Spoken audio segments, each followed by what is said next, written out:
மேடையில் பேசி கைதட்டல் வாங்கும் அளவிற்கு நான் செந்தமிழன் சீமான் இல்லை. தயவு செய்து நீங்களே ஒரு தடவை கை தட்டிருங்கப்பா. இந்த கைதட்டல்கள் அனைத்தும் பரமசிவன் பாத்திமா அந்த குழுவிற்கு தான் போய் சேரும். செந்தமிழன் சீமான் சார், என்ன வணக்கம். பரமசிவன் கழுத்தில் இருக்கும் பாம்பு கேட்டது சீமான் சௌக்கியமா, இருக்கும் இடத்தில் இருந்து கொண்டால் எல்லாம் சௌக்கியமே இசக்கி சொன்னது. அதில் இல்ல, இதில் அர்த்தம் உள்ளது. இயக்குனர் திரு இசக்கி கார்வண்ணன் அவர்களிடம் நான் கேட்டேன், சார் நம்ம படத்திற்கு இசை வெளியீட்டு விழாவுக்கு யார் சிறப்பு விருந்தினராக வருது அப்படின்னு. அப்போ இயக்குனர் சொன்னாங்க, 2 சிறப்பு விருந்தினர் வராங்க, ஒன்று சீமான், இன்னொன்று கூல் சுரேஷ் அப்படின்னு சொன்னாங்க. அந்த இடத்துல ஒரு திருத்தம். என்ன திருத்தம்னா, சிறப்பு விருந்தினர் என்றால் அது சீமான், சிரிப்பு விருந்தினர் என்றால் அது கூல் சுரேஷ். அதற்கு ஒரு காரணம் இருக்கு. என்ன காரணம்னா, சீமான் என்றால் எழுச்சி, கூல் சுரேஷ் என்றால் குளிர்ச்சி, நாம் தமிழருக்கு உண்டு வளர்ச்சி. அது மட்டும் இல்ல, நான் எதுக்கு சீமான் அண்ணன் வந்து இந்த இடத்துல ஏதோ ஜாலரா போட்டு ஏதோ பெருமையா பேசுறாரு போல அப்படின்னு சில பேர் நினைக்கலாம். கமெண்ட்ல சில பேர் கூட அந்த மாதிரி கமெண்ட் பண்ணிட்டு இருக்கீங்க. அதுக்கு ஒரு உதாரணம் சொல்றேன். இந்த பரமசிவன் பாத்திமா அந்த படத்திற்கு உண்மையிலேயே தகுதியான ஒரு மனிதர் என்றால் அது செந்தமிழன் சீமான் அண்ணன் மட்டும்தான். தமிழகத்தில் மட்டுமல்ல, இந்தியாவில் மட்டுமல்ல, உலகத்தில் உள்ள யாரை எடுத்துட்டாலுமே சரி, இந்த பரமசிவன் பாத்திமா படத்திற்கு இசை வெளியீட்டு விழாவிற்கு வரக்கூடிய தகுதியான ஒரே மனிதர் அது செந்தமிழன் அண்ணன் சீமான் அவர்கள் தான். காரணம், பரமசிவன் பரமசிவன் பாத்திமா, பரமசிவன் ஆண், பாத்திமா பெண். தமிழகத்தில் 234 தொகுதிகளிலுமே புரிஞ்சிருக்கும் நினைக்க, 234 தொகுதியிலுமே சரி சமமாக ஆண் 117, பெண் 117 கொடுத்தாங்களா? இப்ப சொல்லுங்க, பரமசிவன் பாத்திமா அந்த படத்திற்கு இசை வெளியீட்டு விழாவிற்கு ஒரே தகுதியான மனிதர் என்றால் அது செந்தமிழன் அண்ணன் சீமான் அவர்கள் தான். இசக்கி கார்வண்ணன் அவர்கள், இயக்குனர் அவர்கள் நிறைய டைலாக், அது நம்ம பார்க்கும்போது நம்மள அறியாமலே கண்டிப்பா நீங்க படம் பார்க்கும்போது தெரியும் பாருங்க, அந்த கூஸ் பம்ப்ஸ்ன்னு சொல்லுவாங்களே அது நடக்கும். காரணம், நானே அதுல சில வசனங்களை பேசியிருக்கேன், அவர் சாருக்கு சொல்லி கொடுத்ததுதான். மத பிரச்சனைன்னு சொல்லாதீங்க, 2 மனிதர்களுக்குள்ள பிரச்சனைன்னு சொல்லுங்க அப்படின்னு ஒரு வசனம் வரும். ஜாதி பிரச்சனைன்னு சொல்லாதீங்க, இது ஜனங்களுக்குள்ள பிரச்சனைன்னு சொல்லுங்க அப்படின்னு சொல்லி அந்த படத்துல வசனங்கள் வரும். அப்படி இன்று மக்களுடைய மனநிலையை புரிந்து கொண்டு அந்த படத்தை இயக்கி வசனமும் எழுதி தயாரித்து இருக்கிறாரு இயக்குனர் இசக்கி கார்வண்ணன் அவர்கள். அவருக்கு என் மனமார்ந்த நன்றி. அதே மாதிரி ஒரு வார்த்தையும் சொன்னாங்க, தலைவா இந்த படத்துல நீங்க வந்து செகண்ட் ஹீரோ அப்படின்னு. அது உண்மையா பொய்யான்னு தெரியல. அப்படி சொன்னாதான் இவன் வந்து ப்ரமோஷன் எதுவும் பண்ணுவான் அப்படின்றதுக்காக சொன்னாங்களான்னு தெரியல. இருந்தாலும் சார், இந்த படத்துல நான் நடிச்சிருக்கேன். கண்டிப்பாக என் உடல் பொருள் ஆவி அனைத்தும் இந்த பரமசிவன் பாத்திமாக்கு கண்டிப்பாக அர்ப்பணிச்சதுதான் அப்புறம்.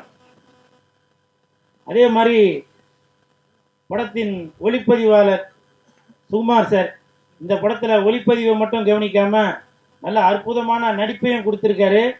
எனக்கு தெரிஞ்சு அடுத்த பிரகாஷ்ராஜ் அவர்களாக வருவதற்கு நிறைய வாய்ப்பு இருக்கு. எங்க அவரு வாங்க. எதுக்காக இது சொல்றேன்னா, ஷூட்டிங் ஸ்பாட்ல சொன்னாரு, அலிவா அடுத்து நான் ஒர்க் பண்ற படத்துல எல்லாத்துலயும் நீங்க இருப்பீங்க, எல்லாத்துலயும் இருப்பீங்கன்னாரு.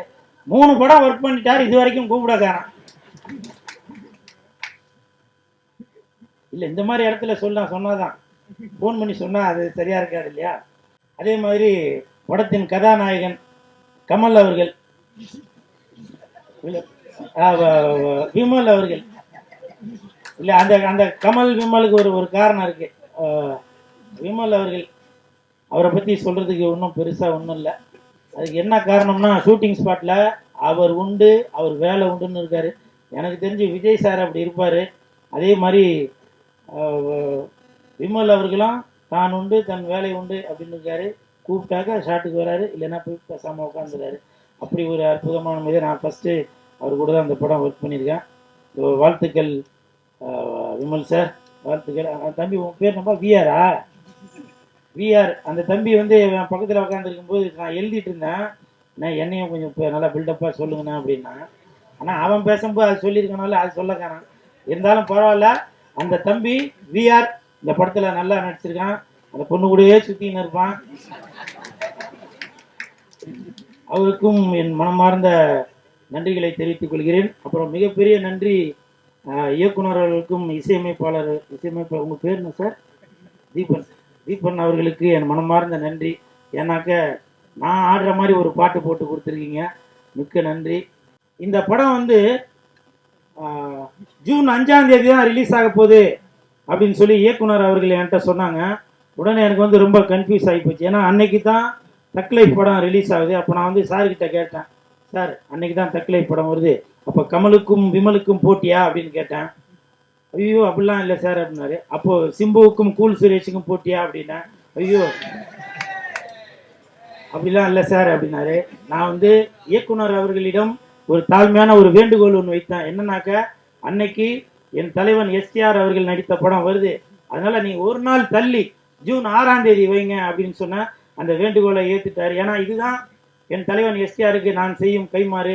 இது வந்து பெரிய போட்டி எதுவும் இல்லை, இருந்தாலும் என் தலைவனை நான் இப்படி தான் பார்க்கணும் அப்படின்ற ஒரு எண்ணத்தில் தான் சொல்கிறேன். என்றைக்குமே வெந்து தணிந்தது காடு,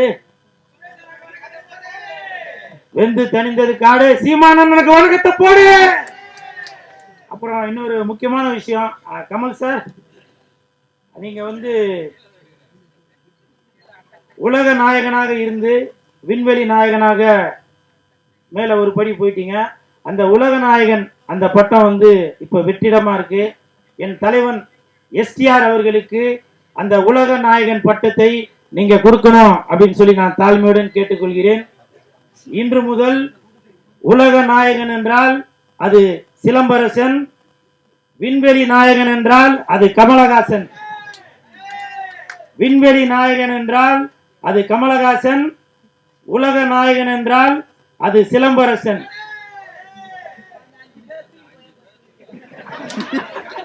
என்னவோ சொன்னீங்கப்பா, கேட்கலவா? பரமசிவன் பாத்திமா வருகின்ற ஜூன் 6, கொஞ்சம் பாத்துமா. நன்றி நன்றி நன்றி நன்றி. சினிமாவில் காதலிச்சா ரசிக்குதப்பா உள்ளம், நிஜ வாழ்க்கையில் காதலிச்சா பறிக்குதப்பா பள்ளமா. சொல்லுங்க. இதெல்லாம் பார்த்தா உங்களுக்கு இப்பவும் சொல்றேங்க, இப்பவும் சொல்றேன் வேணாம் அது சொன்னா.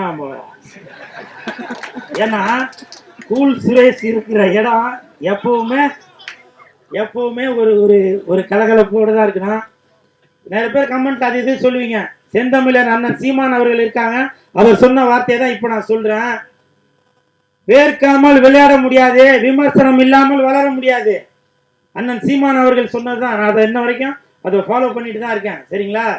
நிறைய பேர் நினைக்கலாம், என்னப்பா இவர் வந்து ஏதோ கோமாளி வேஷம் போட்டுட்டு இருக்காரு அப்படின்னு. நான் கோமாளி இல்லைங்க, இன்னை வரைக்கும் ஏமாளி. என்னை எத்தனை இயக்குநர்கள் ஏமாத்திருக்காங்க தெரியுமா? எத்தனை தயாரிப்பாளர்கள் என்னை ஏமாத்திருக்காங்க தெரியுமா? ஒரு ஒரு படத்துக்கும் கதாநாயகன் கதாநாயகி அவங்க இவங்க எல்லாரையும் நடிக்க வச்சு அதை பண்ணி இதை பண்ணிட்டு வெள்ளிக்கிழமை மணிக்கு என்கிட்ட சொல்லுவாங்க, சார் நான் தெரியாம அவரை புக் பண்ணிட்டேன், தெரியாம இவங்களை புக் பண்ணிட்டேன் அப்படின்னு சில விஷயங்கள்லாம் சொல்லுவாங்க. அப்போ என்கிட்ட சொல்லுவாங்க, சார் நீங்க தான் வந்து கொஞ்சம் ஏதாவது இது பண்ணுங்க, நான் உங்களை அடுத்த படத்துல அதை பண்றேன் இதை பண்றேன்னு. இப்பவும் சொல்றேன், நான் கோமாளி இல்லைங்க, ஏமாளி.